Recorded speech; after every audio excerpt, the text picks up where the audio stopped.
Bon, mais viens. Ben dis donc, aujourd'hui tu es sapé, regarde, sous tes chaussures là, ramasse-moi ça. Attends-moi ça. Mais on n'est pas jamais là. Tu vas pas du service d'entretien. Ah, mais tu non, ramènes un mouchoir en bas de tes chaussures, tu me dis de ramasser. C'est moi qui ai ramené ce mouchoir là. Toute la C'est bon, Côte d'Ivoire sors. me regarde. Je voulais te faire un compliment, mais là c'est plus la Je peine. veux pas de ton compliment, faut C'est pas garder grave, au m'en Dieu. fous. M'en fous. Ceux qui connaissent un peu l'univers de l'humour ivoirien comprendront aisément mon enthousiasme et surtout mon excitation à l'entame de cette émission. Mon ami du jour est un modèle, que dis-je, un phare pour toute une génération d'humoristes ivoiriens, voire africains. Pionnier du rire et acteur de génie, il a été à l'affiche des productions les plus cultes de notre patrimoine cinématographique. Humoriste préféré du père de la nation, il a fréquenté, grâce à son talent, les salons les plus feutrés et les galas les plus prestigieux. Bamba Bakari est un doyen du spectacle vivant en Côte d'Ivoire. J'ai hâte de le voir ici pour m'abreuver à la source de son savoir et tirer profit de sa si riche expérience. Avant d'être rejoint par mon illustre invité, je prendrai plaisir avec Apouchou Sans Filtre à faire incursion dans le passionnant univers du Maracana, ce dérivé du football classique qui a tant d'adeptes ici à Abidjan.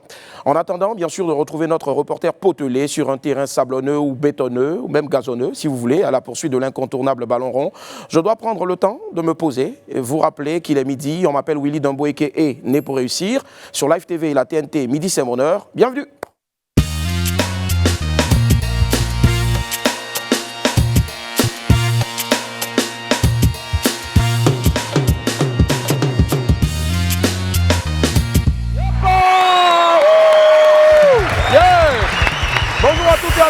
Trop content de vous retrouver, mes wamiennes. On espère en tout cas, on va aller direct voilà, à la vidéo du jour. S'il y a quelqu'un à côté là-bas pour pincer, pincez là, s'il vous plaît. Voilà, c'est un cantique qui a tourné un peu bizarrement. Regardez. Allons dans le camp de ennemi, pour arracher ce que le diable a volé. Hey, Rissa Karapasokorogo. Nous allons dans le camp d'ennemi, pour arracher ce que le diable a volé. Il est sous nos pieds, il est sous nos pieds, il est sous nos pieds. Oh. Il est sous nos pieds, il est sous nos pieds, il est sous nos pieds, le diable est sous nos pieds. Merci. Alors, en tout cas, aux dernières nouvelles, notre ami a décidé donc de ne plus faire de selfies. Voilà, je pense que c'est important. Faites attention partout où vous êtes et lorsque vous voulez faire des selfies, on ne sait jamais. Allez, on file tout droit vers les pépites.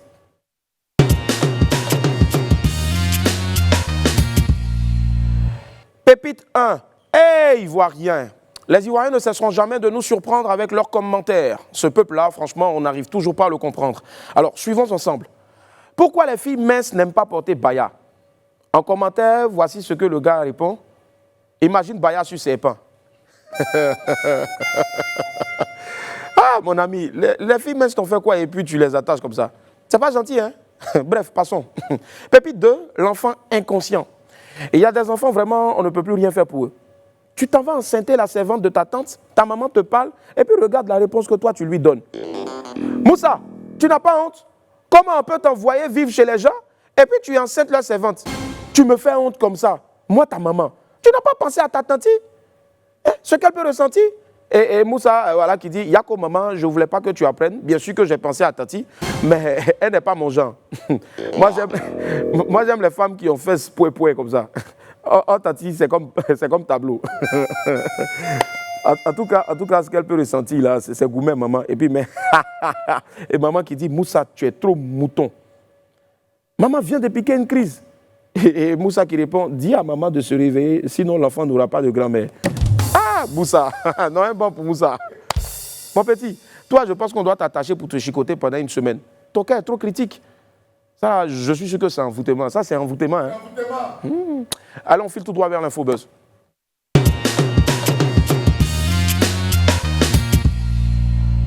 On démarre l'infobuzz de ce jour avec le père d'Aloa qui est en colère.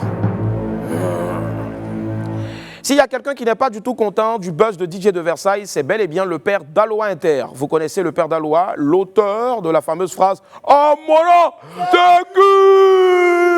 Voilà, une phrase qui est devenue, il y a quelque temps, une figure de la toile en Côte d'Ivoire. Et donc ce personnage, haut en couleur, reproche aux Ivoiriens de favoriser le buzz de DJ de Versailles par rapport au sien.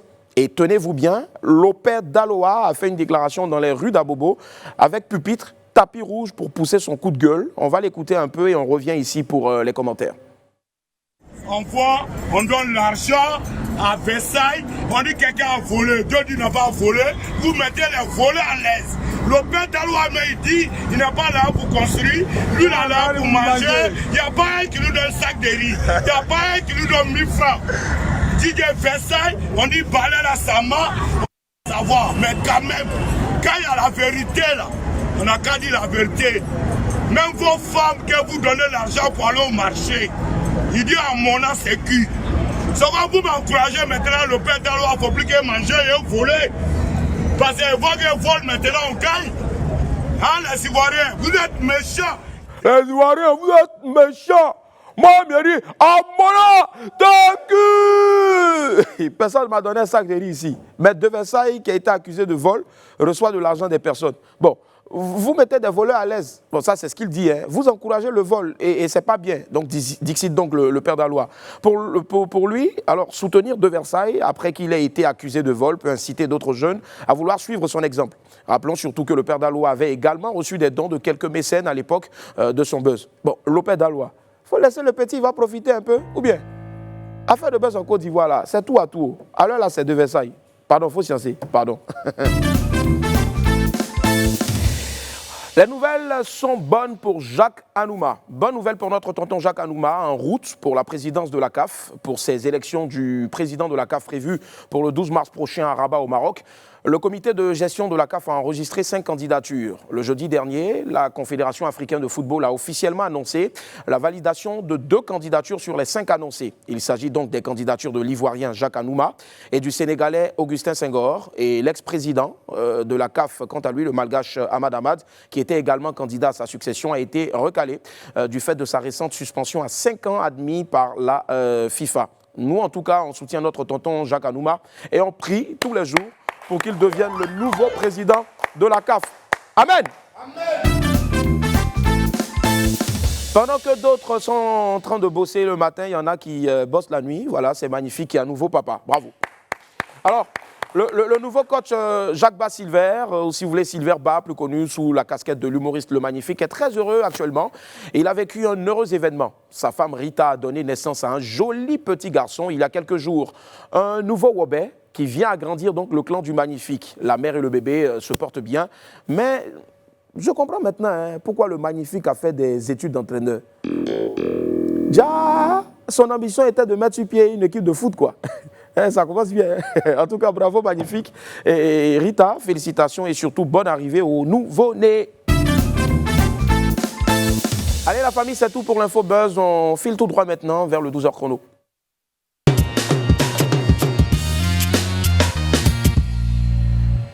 Créé dans les années 60, le Maracana, si vous voulez, est une variante du football qui fait entièrement partie de la culture ivoirienne. Sport facile à pratiquer aux règles simples, il est très répandu dans les villes d'Afrique de l'Ouest. Apoutou Sans Filtre est allé à la rencontre de ceux qui ont décidé de valoriser ce sport en Côte d'Ivoire, mieux dans le monde entier. On le suit maintenant dans le 12h chrono en compagnie de son ami de tous les jours, le désormais très légendaire Gauthier Cactus Huet.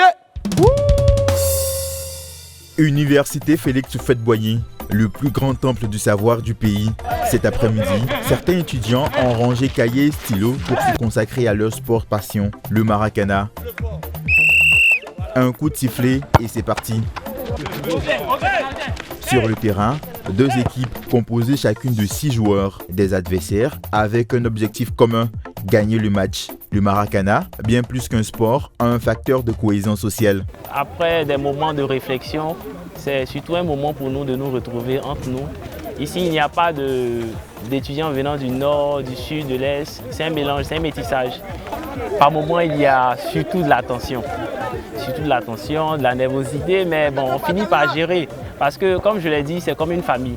Chaque week-end en après-midi, rendez-vous est pris entre ces étudiants de différentes facultés pour un moment de pur plaisir autour du throw-keeper, appellation donnée au ballon du Maracana. En jouant au Maracana, vraiment, j'ai pris plaisir. J'ai vu que c'est un jeu qui est beaucoup technique et qui requiert aussi l'intelligence du jeu. C'est un jeu qui permet de réfléchir puisque le terrain est réduit. J'ai grandi dans des quartiers un peu plus écartés où la possibilité nous était donnée de nous amuser porte, on t'a mis. Et c'est là qu'on a appris à un peu jouer au ballon. Depuis le 6 janvier 2010, le Maracana est passé de loisirs à discipline sportive grâce à la Fédération ivoirienne du Maracana. Et son président connaît bien les règles du jeu. Au Maracana, il faut donc être dans la zone de but pour que le but soit validé. Au Maracana, il n'y a pas de gardien de but. Au Maracana, le penalty, sinon le tir au but, se fait à partir du centre. La main n'est pas la bienvenue. C'est le véritable football. Le Maracana a un jeu plein pied made in Côte d'Ivoire. C'est l'un des sports les plus populaires du pays avec plus de 6 millions de pratiquants occasionnels. C'est nos aînés, étudiants de l'époque, ils sont allés donc au Brésil, notamment à Rio de Janeiro, où ils ont visité le mythique stade Maracana. Et puis, dans les favelas d'à côté, il y avait ce petit jeu-là qu'ils faisaient déjà sur le campus. Une fois de retour, ils ont baptisé le stade de handball qui est devant actuellement le bâtiment K à l'université de Cocody, le Maracana. Il n'a pas été inventé par les Brésiliens, je suis désolé. C'est fait à Côte d'Ivoire, made in Côte d'Ivoire, et donc c'est un label africain. Le Maracana, une discipline née sur les bords de la lagune Ibrié, est aujourd'hui exportée et jouée sur 3 autres continents en plus de l'Afrique. Une fierté pour le monde du sport ivoirien. Voilà, tous au Maracana. Et puis bravo aussi à l'équipe nationale de Maracana, voilà, l'équipe de Côte d'Ivoire qui est l'une des meilleures, pour ne pas dire la meilleure, et je pèse mes mots. Bravo en tout cas, et puis si vous avez besoin d'une idée de sport, mettez vos enfants dans une équipe de Maracana, c'est hyper important. Passez-moi des jambes, reverse, dribbling, bref, il y a aussi la pub derrière. Nous recevons aujourd'hui un monument de notre culture, mais comment est-ce qu'on peut passer à côté, bien sûr, d'un CV immature de ce monument? On part tout de suite. CV immature avec l'arrangeur immature. Le tonton qu'on va recevoir ce midi, c'est un grand monsieur de l'humour du cinéma africain. Il n'y a pas son deux, je dis il n'y a pas son deux.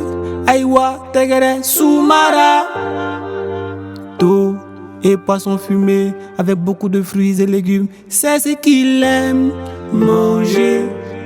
Il est le seul à avoir célébré son 6e doigt en organisant un bal poussière.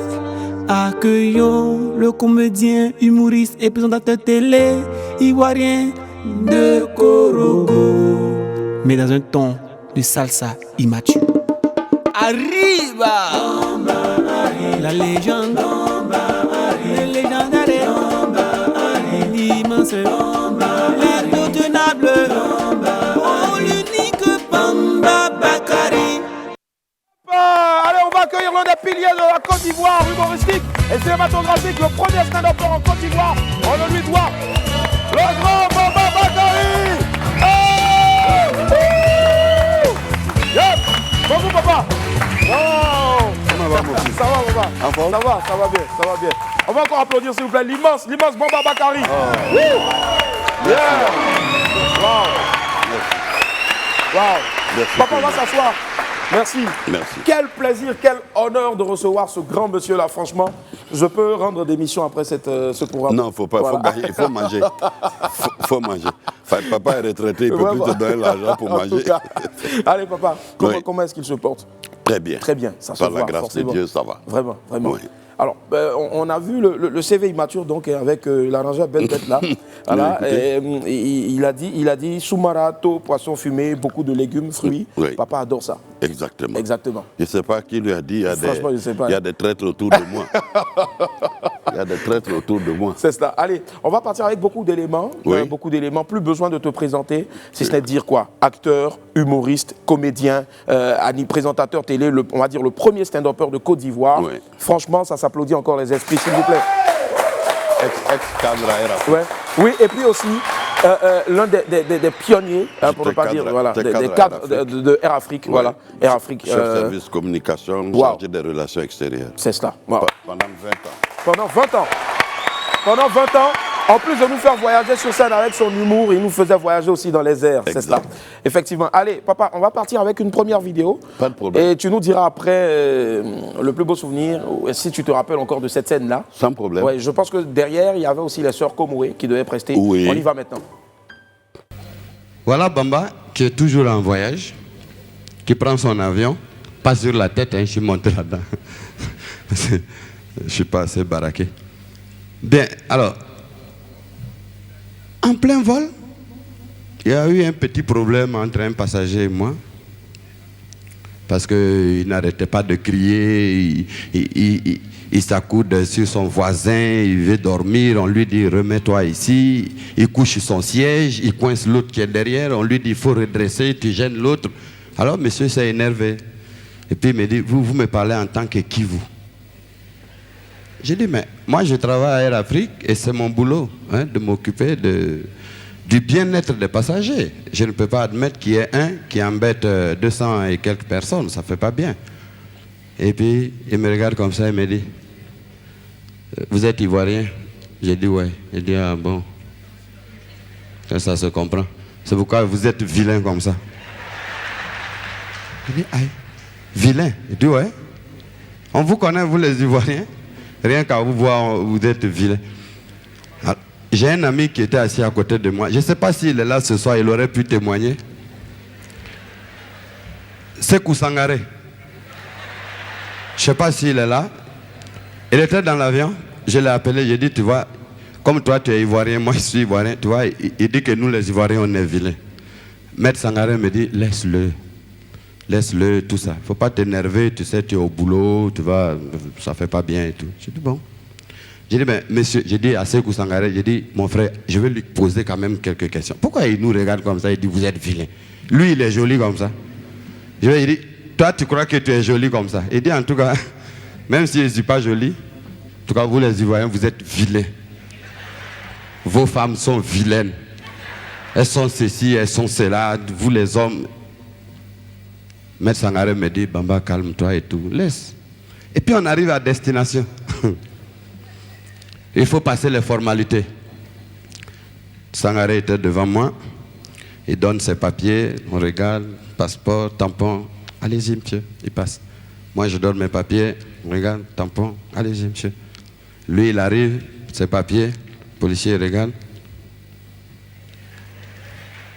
Il dit, bon, attendez à côté là.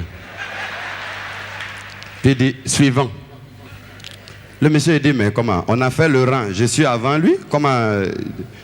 Il dit, je vous dis d'attendre à côté. Il dit, mais ça c'est pas normal. Les deux qui étaient avant moi, vous les avez laissés passer. Pourquoi moi j'arrive, vous me dites d'attendre, ça veut dire quoi? C'est pas sérieux, des choses comme ça. Et puis, il rouspétait tellement que le bonhomme lui a dit, écoutez, je voulais discuter sérieusement avec vous, mais puisque vous ne voulez pas de ça, je vais vous dire. Vous croyez que nous autres policiers, nous on ne connaît pas notre travail? Vous ne savez pas que ce n'est pas permis de faire des photos d'identité avec des lunettes?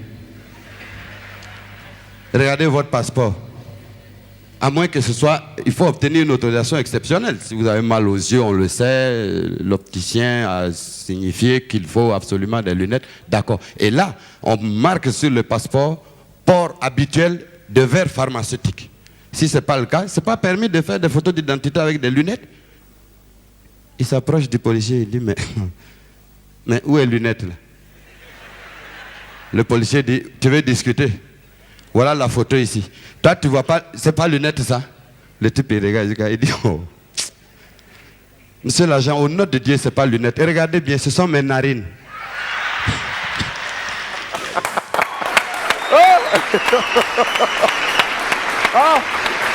Papa, c'était quand cette scène-là?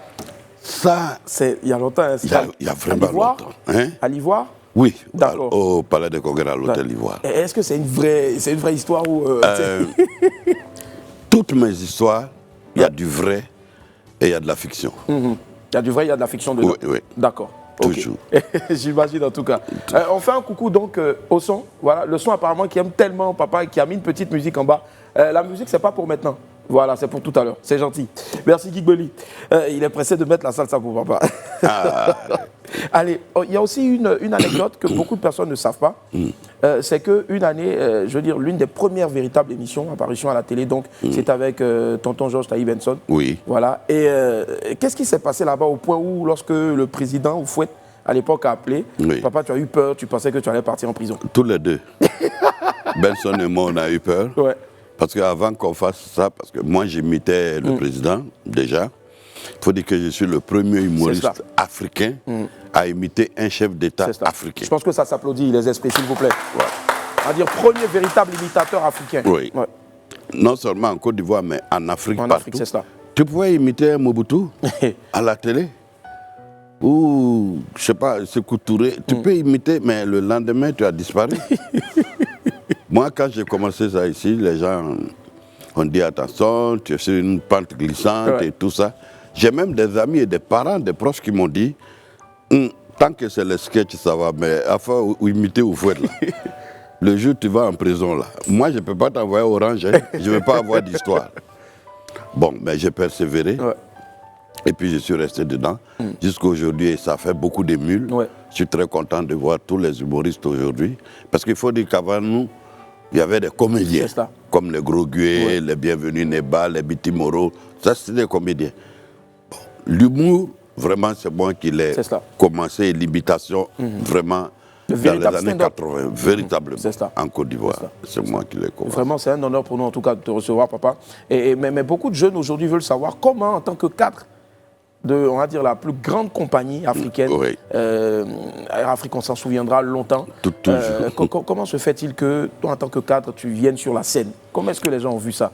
Qui t'a poussé vers la scène? Personne pratiquement. En fait, voilà. La télé est arrivée en Côte d'Ivoire, je crois, en 63 64. Donc, ce n'est pas tout le monde qui avait la télé. Même quand c'est arrivé en 64, il n'y avait que quelques cadres où les Blancs qui avaient la télé, tout le monde n'en avait pas. Et moi, déjà, jeune, même à l'école primaire déjà, j'ai constaté que quand j'étais dans un milieu que je parlais, tout le monde riait. Bon, ça ne voulait rien dire pour moi. Et puis les gens disaient, mais l'enfant là, il fait rire. Hein. Bon, j'arrive au collège, je continue, on dit, ah, le jeune homme là, il fait rire. Hein. J'arrive au lycée, à l'université. Après, maintenant, les gens commencent à me dire, non, mais le monsieur, il est fort, il fait rire. Bon, du coup, moi, je ne savais pas que l'humour, c'était un métier. Je ne savais pas. Parce qu'on n'avait pas d'accès à la télé, on n'avait rien. Je ne savais même pas qu'on appelait un truc humour. C'est durant mon séjour en Europe que j'ai découvert des gens comme les Coluche, les Thierry Le Luron, les trucs. Ah, et puis j'ai dit, mais donc ce que nous on fait cadeau à Abidjan, là, on dit, mais ça c'est des multimillionnaires, c'est des milliardaires. Ah bon? Et c'est un métier, on dit oui. J'ai dit, ah, chez nous, quand tu fais ça, on dit un imbécile comme ça. On te traite de vanipier. Même quand en réunion de famille, quand tu veux venir, on dit non, pardon. Toi, c'est pas pour venir. C'est toi qui déposes chaise. Voilà. Voilà, tu déposes chaise et puis on dit il faut partir. C'est pour parler sérieusement, c'est pas pour rire. J'ai dit bon, et puis nous, on s'amuse avec ça. D'accord. Donc, je suis venu avec ça. Et quand je suis arrivé, à une soirée un jour, Benson était là. Et nos booms, à l'époque c'était le boom, les surprises parties. En plein au moment où on allait commencer le bal, même chaud, il y a eu coupure de courant. Alors 5 minutes, 10 minutes, ça ne vient pas, 20 minutes, ça ne vient pas. Bon, moi, j'étais à une table avec des amis, évidemment, et j'ai commencé à raconter des histoires. Et tout le monde riait. Et ça a duré pratiquement 30 à 40 minutes, la coupure d'électricité. Et quand la lumière est revenue, on a crié « Oh, c'est revenu, on reprend le bal ». Et je vois que pratiquement tous les invités étaient à ma table, debout. Ils ont dit, non, mais tu as commencé une histoire, il faut terminer ça en même temps. J'ai dit, non, on fait le bal. Non, non, il faut terminer. Et quand j'ai fait ça, Benson était plié aux larmes. Alors, une semaine après, il m'a contacté, il dit, Bamba, j'ai dit, ouais, il dit, vraiment, tu as un don incroyable. Viens, on va partager ça avec les Ivoiriens à la télé. J'ai dit, moi, à la télé, je n'ai pas fait d'études de télévision, je n'ai pas fait d'études de journal. Moi, je ne vais pas là-bas. Il a tout fait. Ça a duré pratiquement 1 an. Il m'a poursuivi, il est passé par ma femme, il est passé par ma maman, père à son âme qui vivait. Il est allé voir mes grands frères, partout. Mais vraiment, j'ai dit, je ne veux pas. J'ai dit, je connais les Ivoiriens. Tu vas aller, si ça ne marche pas, là, tu as foutu toute ta vie en Côte d'Ivoire. C'est comme le cas du monsieur à qui on a posé la question et puis il dit... Ça, c'est une question que je ne connais pas. Question frère, voilà. Donc, du coup, j'ai dit, je vais aller faire ça et puis on va se moquer de moi toute ma vie. Non, non, non.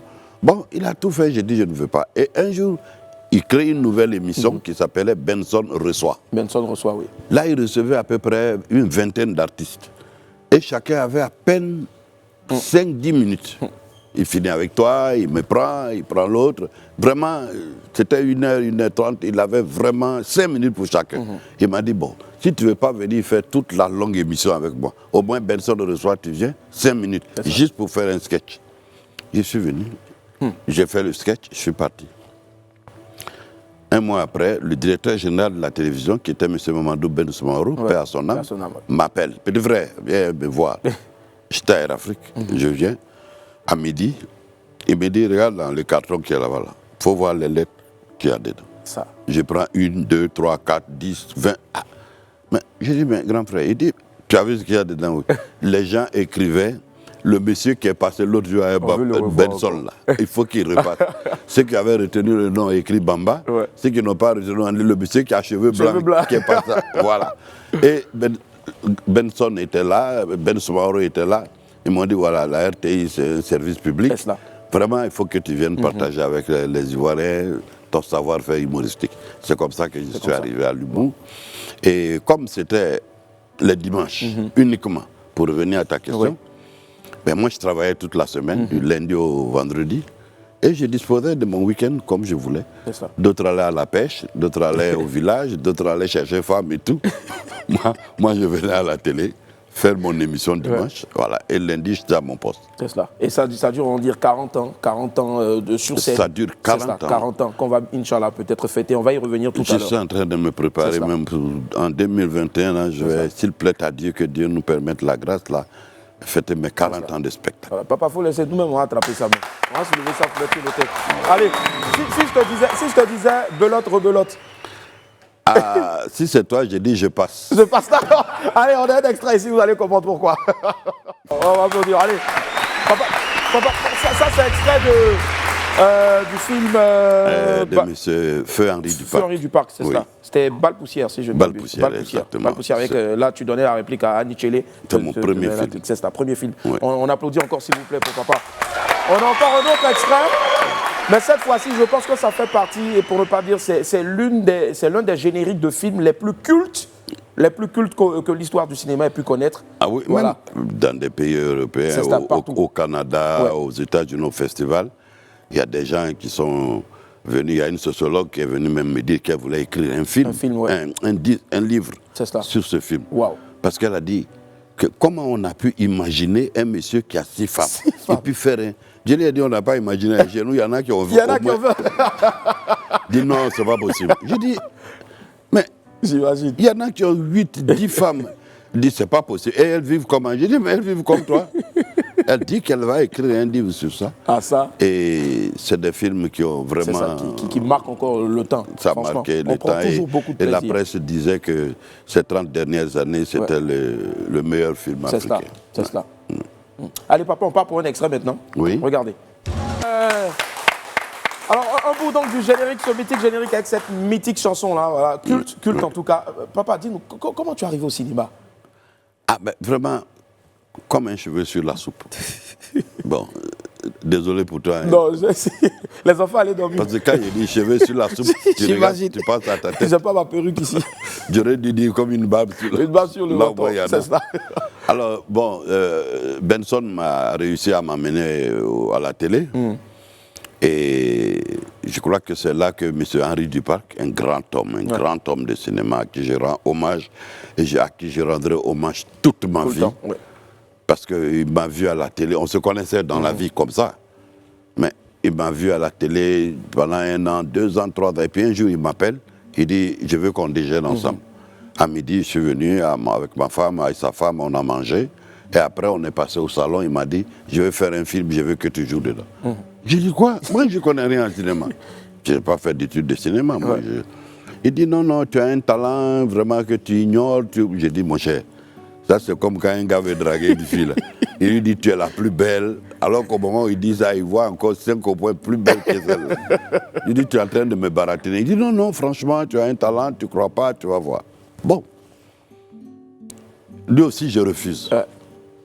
Pendant 6 mois. 6 mois, Finalement, il a tellement insisté, sa femme m'a tellement insisté que bon, j'ai dit donne-moi le scénario, je vais lire pour voir ce que c'est. Ils m'ont donné le scénario, Balle poussière. Je lis et je fais lire par ma femme et il y a des amis. Tout le monde dit, en tout cas, c'est vraiment sympa, mais est-ce que tu peux gérer? Ah, moi, je ne connais rien en cinéma. Je suis allé, je lui ai dit, j'ai vu, mais je ne peux pas faire du cinéma. Il m'a dit, on va essayer, tu vas voir que ça va marcher. Et c'est comme ça qu'on a tourné ce film. Waouh. Et c'est l'un des films, Balle poussière, qui a remporté je ne sais plus combien de prix. C'est l'un des premiers films africains qui a fait 100 000 entrées à Paris. En une semaine. En une semaine. 100 000 entrées. Congolais, Sénégalais, Français, Tchadiens, tout le monde est venu voir ce film. Il y a même des Africains qui m'ont dit, moi ça fait 20 ans que je suis ici, ça fait 30 ans que je suis ici. C'est la première fois que je vois les Blancs faire le rang pour aller voir un film africain. Mais papa, ce que peut-être tu n'as pas mentionné, moi de ce que j'ai appris, c'est grâce à ce film-là aujourd'hui qu'on a la fameuse rue Princesse. Non, qu'on a eu celui qui vient de finir, celui qui le vient de finir, pardon. Parce que le premier était tellement bon que tout de suite, il avait un autre scénario, il n'avait pas l'argent. Il dit, il n'y a pas l'argent. Il y a eu quelqu'un tout de suite qui dit, je finance. Philippe Godot. Et on a tourné ce film. Ça aussi, ça a tellement bien marché, le 6e doigt, que voilà, ça a suivi. Et je suis aujourd'hui, depuis 90, je suis à mon 16e film. 16e film, waouh. Franchement, aujourd'hui, on ne va pas se priver d'applaudir, on ne va pas déroger à la règle, on va applaudir ce grand monsieur-là. Moi, je me lève, les gars. L'esprit, c'est aujourd'hui, on va vous entendre crier. Là. Voilà. Allez. Papa, si tu permets, papa, on va marquer une pause et puis on va revenir derrière. Il y a une jolie petite vidéo derrière. Fais ton émission. D'accord, ça marche. Je te suis. On marque une pause et on se retrouve dans quelques instants. De retour, nous le sommes sur le plateau du WAM avec la légende du cinéma africain, de l'humour africain. J'ai nommé Papa Bamba Bakary. Allez. Merci les gars, vous aussi vous êtes au papato. D'après mes investigations, papa, il se dit qu'on t'appelle à la maison souvent parce que tu étais assez sévère avec les enfants, mais c'est bon, aujourd'hui on sait tous qu'ils sont devenus de grands garçons, de grands monsieur, de grandes dames. On t'appelait Kadhafi à l'époque. Je ne sais pas si ça continue toujours. Et puis aussi... Il y a un qui est là. Moussa Mekanicia, oui. Viens s'il te plaît. Lui, il est connu vraiment de Abdoul Debamba, le grand Abdoul Debamba. Voilà. Ablo. Salut, comment tu vas? Bon, ça va un peu, frère? Ça va. Voilà. On applaudit quand même pour papa. Papa, en plus de nous avoir, il a d'autres enfants cachés là-bas. Alors, tu as une tante, pour ne pas dire la jumelle de papa. Voilà. Sa sœur. Ouais? Non, mais ta jumelle, papa. Bon, en tout cas, on va voir la vidéo. Je ne suis pas jumeau. Bon, on va voir la vidéo, puis tu vas comprendre pourquoi je dis ça. C'est parti, regardez. C'est mon 4e. Coucou. Bonjour à Live TV. Je voudrais raconter une petite histoire au sujet de mon grand frère, M. Bamba Bakary. Un matin, nous étions nombreux à la maison parce que mon père il avait plus d'une 50aine d'enfants et sa voiture refusait de démarrer ce jour-là, le père. Il a demandé au garçon de venir le pousser, de venir lui donner, de venir lui prêter main forte. Et c'est à ce moment, au moment où il devait pousser la voiture, Bamba Bakary est parti vers la portière du père. Et il avait une cigarette en poche. Et quand ils ont poussé la voiture, que la voiture a démarré, sa cigarette aussi est tombée de sa poche. Le vieux a vu la cigarette. Étant au volant, il a vu la cigarette par terre. Puis il a demandé à Bakary, il dit, Bakary, prends ta cigarette. Il a dit, papa, c'est pas pour moi. Il dit, ah, donc c'est la mienne alors. C'est moi qui mens. Abouakar dit, ah, ça, moi, je ne sais pas, hein, mais ce qui est sûr, c'est pas pour moi. Puis bon, le vieux a démarré sa voiture, il est parti. Après le départ du vieux, tout le monde s'est mis à se moquer de lui. Et vraiment, ça faisait rire, et c'est devenu... Vraiment, nous sommes une famille de joie, de comédie. Franchement, dans toutes les familles, il y a des palabres, mais vraiment, ce jour-là, nous avons passé tout le temps à nous moquer de lui. Même le père, quand il est revenu, John Bill, quand il est revenu de la ville, il a continué de se moquer de lui. Et il n'a jamais reconnu que la cigarette lui appartenait. Vraiment, je tenais à vous dire encore merci pour tout ce que vous faites pour le grand frère. Yeah. Papa, voilà, il s'agit de maman Mariam Bamba, secrétaire générale donc, Voilà, du au district de Yamoussoukro. Ouais. C'est ma petite sœur, même père, même mère, c'est ma 4e petite sœur. Waouh. Je suis le seul fils de ma mère. Mon père était polygame, mais je suis le seul fils de ma mère. Le reste, il n'y a que des femmes. Quoi. Mais papa, cigarette là, c'était pour qui?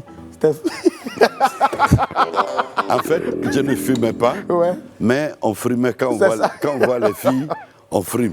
On met dans la bouche comme ça. Voilà, on met dans la bouche et puis on dit, toi, la viens ici. Bon, ils avaient peur. S'ils fument là, c'est pas n'importe qui. C'est ça, c'est dur. Alors, c'est sorti de ma poche, il s'est tombé. Lui, il dit, ta cigarette, c'est tombé, c'est pas pour moi. Il dit, ah, j'ai vu ça sortir de ta poche. J'ai dit, non, peut-être c'est mon pied qui a cogné. C'est pas pour moi. Allez, dis-nous, Ablo, rapidement, papa à la maison, comment est-ce qu'il est? Il chicotait beaucoup avant. Hein. Ah, oui, avant, on n'a pas échappé. C'est ça. Mais bon, avec le temps, avec l'âge, et je pense qu'il a dû comprendre qu'il fallait souffler le chaud, il fallait souffler le froid. Mais ça payait aujourd'hui. Beaucoup. C'est cela. On fait plein de bisous aussi à ta soeur Astou, avec laquelle j'ai préparé cette émission. Mais tu connais toute la famille, toi. Je connais tout le monde, papa, je connais tout le monde. Et puis plein de bisous aussi à maman, ton épouse. Voilà, 45 ans de mariage, c'est pas rien. Et bientôt, si on va célébrer les 40 ans, on va célébrer en 2021, Inch'Allah, les 40 ans de carrière de papa. Inch'Allah. Je pense que c'est à mettre dans votre calepin, dans votre agenda. Et papa, tu reviendras ici pour qu'on puisse débriefer, qu'on puisse, c'est-à-dire massacrer la promo de ces 40 ans de carrière. On va blesser ça. On va blesser ça. Avant de te dire au revoir, papa, qu'est-ce que tu souhaiterais dire en une phrase? Qu'est-ce que je souhaiterais dire? D'abord, merci à Live TV. Merci d'être venu. Et à mon petit frère ou mon fiston, Fabrice Savaillon, le FS. Fabrice Savaillon. Et remercier toute la Côte d'Ivoire, toutes les Ivoiriennes, tous les Ivoiriens, pour l'honneur qu'ils me font tous les jours.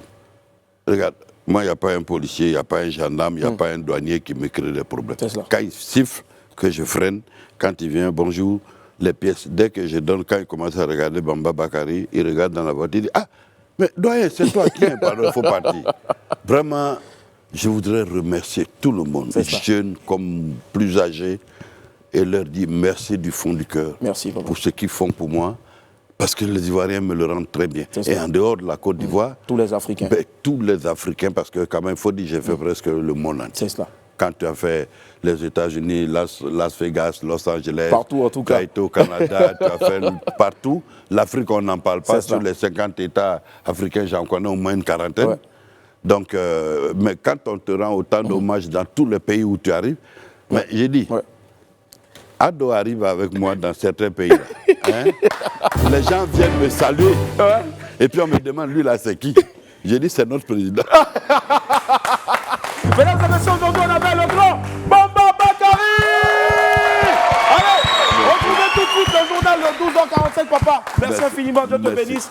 Et puis longue vie encore. Merci. Au revoir. Merci.